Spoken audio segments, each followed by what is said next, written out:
I'm just so delighted to be part of this. What HARC and John and Kay, the rest of you are doing is just amazing. So I'm honored to be presenting. So what I'm going to be talking about is, and I think Matt just teed it up beautifully, I'm going to be talking about the active ingredients of this intervention that we have developed, attachment and biobehavioral catch-up. This is a 10-session intervention that's designed to enhance also the parent targets, nurturing the distressed child, following the child's lead, and avoiding frightening behaviors. Now, and then I'm not going to be talking so much about the child outcomes, but what I would like to mention right now is that we have very carefully identified these targets based on what we know children who've experienced adversity have challenges with, and therefore what will help them function better. And then we have also, what we look at in terms of outcomes are the things that children have challenges with. So I'm going to start with the first target. What we target is nurturing the distressed child. And what you might see in other examples of nurturing is a parent picking up their child, the parent saying to the child, oh honey, are you okay? Patting the child's back. All of these giving the message to the child that the parent is there for them. On the other hand, this is what nurturing doesn't look like. Ouch! Told you. It's okay. Let me see. It's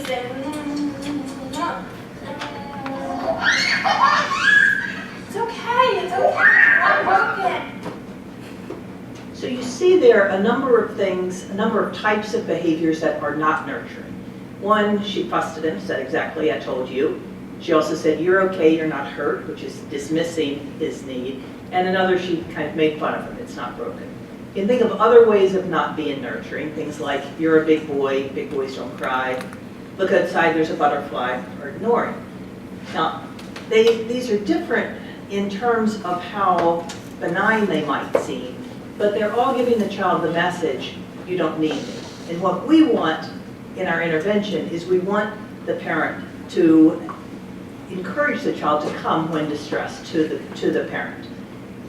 And we do this through two ways. I'm not going to be talking about the manualized content, but we present videos of other parents and then of the parents themselves, and we talk about research evidence that supports the need to be nurturing, especially for parents, for children who have experienced adversity. What I'm going to be talking about throughout is making in-the-moment comments. And this is a very important active ingredient of this intervention. What we want to see. And we want to see at least one of these three things. We want her to describe the parent's behavior. And in this case, it's he's crying and you're holding him. And if you don't do that occasionally, parents don't know what you mean. And so they may go off in some other direction because they definitely want to do, once you've got that relationship established, they want to do what the parent coach wants them to do, but they may spiral off someplace else. We want to link it to the intervention target because we've been talking about nurturance with them, but we want them to see that this is what we mean. And so good job nurturing him, right? Just mentioning that word nurturing. And third, linking it to the child outcome because we want the parent to know why this matters for the child. In this case, that lets him know you're there for him. It could be, we have a number of research-based outcomes that are acceptable. Things like, that will let him develop a sense that you're available for him. That'll let him know he can trust you. That'll let him know that he can come to tell you things that he's worried about once he gets to be in school. Those sorts of things that are research-based. So we want parent coaches to include one of those three components in each of their comments. And these comments are at 1 a minute. And we want them to miss no more than 50%. So this, you can imagine, this is a big part of what people do. Our second target that I'll be talking about is following the child's lead. And I want to show you an example here of what we mean by this. A number of ways that a parent could not follow the lead as well. They can be intrusive, they can take control, they could correct the child. You know, something like, no, that's not a ball, that's really a circle or something like that. They can ignore the child. And these interactions are usually not very interesting to the child. And in fact, what you can see as you watch these at a micro level is the child usually turns their attention away when a parent is not following their lead well. And in addition, they are dysregulating. These are, they're not smooth interactions. And so I'm not going into this specifically, but this is one of the reasons that we expect that helping parents follow the lead is going to help children develop better regulatory capabilities, better both physiological and behavioral regulation. If that seems odd, I just want to mention, I'm looking at the time to make sure I have time for this example, but if that seems odd, if you think of your own example maybe of wanting to tell somebody something that happened to you last weekend that was important to you, and you start telling them, and the person listens, they ask questions, they say, oh my gosh, and then what? Versus the person who says, well, that's nothing, listen to what happened to me last week. And you can choose your interactive partners, but these babies can't. And so you can imagine there that the smoothness of the one and how regulating it essentially is versus it's kind of jarring when somebody doesn't follow your lead. And again, in terms of understanding exactly the rules with regard to making these comments, the description of the behavior first, like her reaching out and you're giving it to her. Now that may be clear. The interesting thing is you would not even guess that within that comment we have rules that we want her to say, like her reaching out and you're giving it to her, rather than you're taking it from her or you're taking it after she gives it to her, because we want it to be so clear to the parent, the child did this and you did that. And so the rules are very explicit like that. And then we link the parent behavior to the intervention target. Here she didn't do that, but if she had, she would have said something like, you're really following her lead. And link it to the child outcome. That's going to make her feel important and like she can have an effect on things around her. And again, these are research-based things. Confidence, self-esteem, feels good about herself, feels like she can have an effect on the world. Those are the sorts of allowable outcomes. Now, these comments are central to the intervention. And the way we know that is we have looked at whether these in-the-moment comments affect parenting behavior, and in fact they do. And this is the active ingredient predicts the target. Very specifically, higher frequency of these on-target comments and more components including in the comments lead to greater increases in parent following the lead and greater decreases in intrusiveness. So we have evidence that the active ingredient affects the intervention target. But the problem is, this is difficult. This is the most difficult thing that parent coaches do. And you can imagine the things perhaps, but people aren't used to making comments. They feel like they're interrupting the flow. They feel like they shouldn't interrupt the parent when she's talking. The parent feels like we should just be talking with each other and let the children do their thing. So it's all at odds with normal behavior for most clinicians, most parent coaches.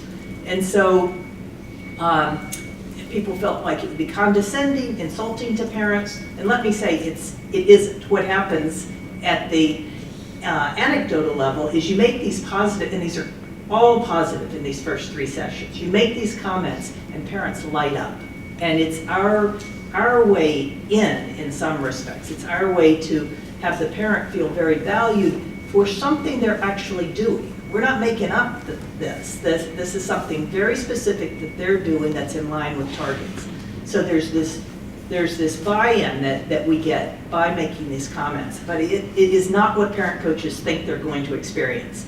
And so as we started, we knew we wanted to do this. We had evidence that this had affected the things that we cared about, but we'd ask parent coaches to do this and they would not make comments.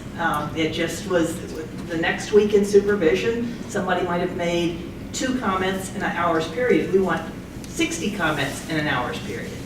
So it wasn't happening. So then we developed a system for quantifying comments that I'll tell you a little bit about in a minute. And we provided feedback for them so they could see, okay, you only made one comment in this 5-minute period. We want at least 5 comments, and we wanted to have at least one component per comment. And it still didn't work. People still didn't do it. So, and this is iterative. This is over a long, maybe 2 years, at least, that we developed the system. We worked, people didn't use it. And so then what we, maybe not that long once we developed the coding system, but then what we did was that we had parent coaches code their own behavior. And so we were coding it before. We had expert coders and we'd provide that back. But I remember the time that I introduced it to parent coaches, and I felt like they glazed over as I'm aware of time. I'm not going to say that. I'm going to, anyway, that was the key. That was the key to this. And so this is what our coding system looks like, is that we have, here we code, on the left side, what the parent is doing. That's perfect. And she's pushed the button on hers, and you push the button on yours. On the parent side, we code, the caregiver says, get it, it makes a beeping sound, and then we code that for, actually in that case, not following the lead. And then we code what we have here, what the parent coach says, and then we code that, and then that automatically then provides us with these metrics of the percent on target, the percent missed opportunities, the average number of components per comment. And so they get this, they code their own, and then we compare those every week with their supervisor. And we take just a 5-minute clip. You can't take, and we only take it from one session. And that's the amazing thing, is you take one 5-minute clip from one session, and you get, it works. And second, so I'll just mention this quickly, but we really want to succeed with this. We want every parent coach to get so that they are good at this. And one of the ways is how do you screen in the right people to do the intervention? We knew that it didn't matter whether somebody had a PhD or a bachelor's level, and now we've worked with people with associate's degrees. And so we couldn't screen on that basis. We couldn't screen on number of years of experience. These things were not the things that mattered. And so what we did is we developed a screening instrument that was very specific to the task demands, the job demands. And that is, one in particular, can you make a comment in response to a parent? And so we showed them the kind of clips that you've seen of parent coaches making comments. Allowing her and then we show her this. Oh, you can't see it. And not allow it. But this is a parent coach not making a comment. And we ask her to make a comment in response to a time when a parent coach hasn't made a comment. And then we code that from 1 to 5. We take parent coaches who show the ability to make these comments. So what we have, I think, in alignment with regard to this active ingredient is we've got a screening tool. We train, we introduce this on day 1 of training. We supervise across a year with this, with people who we're working with the community. Our certification criteria is specific to this. And what we're interested in, as I mentioned, is maximizing the likelihood of success. We want to train people who would be able to do this, and we take most people. It's not that we only take 10%. We take usually 60 to 80% of people who come to us screen fine on our measure. But what's exciting, I think I missed a slide, but when you implement interventions in the community, what you see, as has been mentioned, is you see negligible effect sizes. Sometimes you see no effects from interventions that have proven quite effective through randomized clinical trials. And what we looked at when we're implementing this in the community is we see an effect size for sensitivity and intrusiveness. This is pre-intervention here, post-intervention for sensitivity. Effect sizes that are just as big as in lab trials, and same for intrusiveness. Positive regard is always a smaller effect, but you still see a significant effect for positive regard. And this is with 36 parent coaches, an N of 315.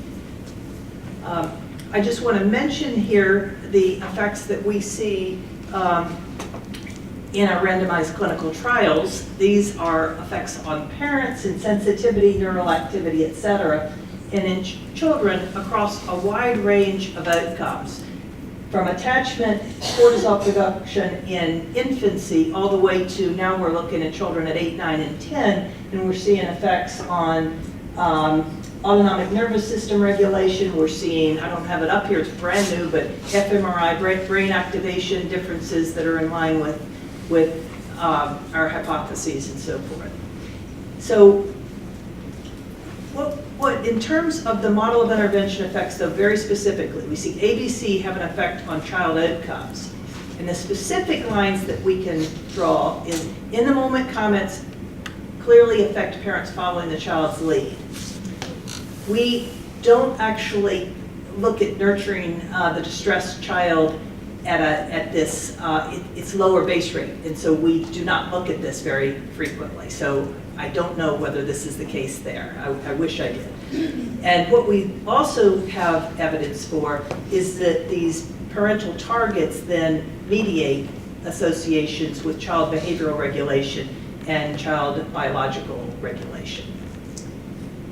And one other comment that I want to mention that I haven't addressed, but that I know is important to Anne and that Anne was addressing is because we can look at parent sensitivity behaviorally in a 5 or 10 minute segment, what we can do is identify parents with pre-intervention with low scores on following the lead or nurturance, and then we can assess certainly the following the lead at every session. And so we can identify. I would want to, if I were to target this, I would take parents that are just below a score, this is arbitrary as I say it, but below a score of 3 on following the lead, and only intervene with them, not intervene with parents that essentially don't need the intervention. So, thank you very much. Great.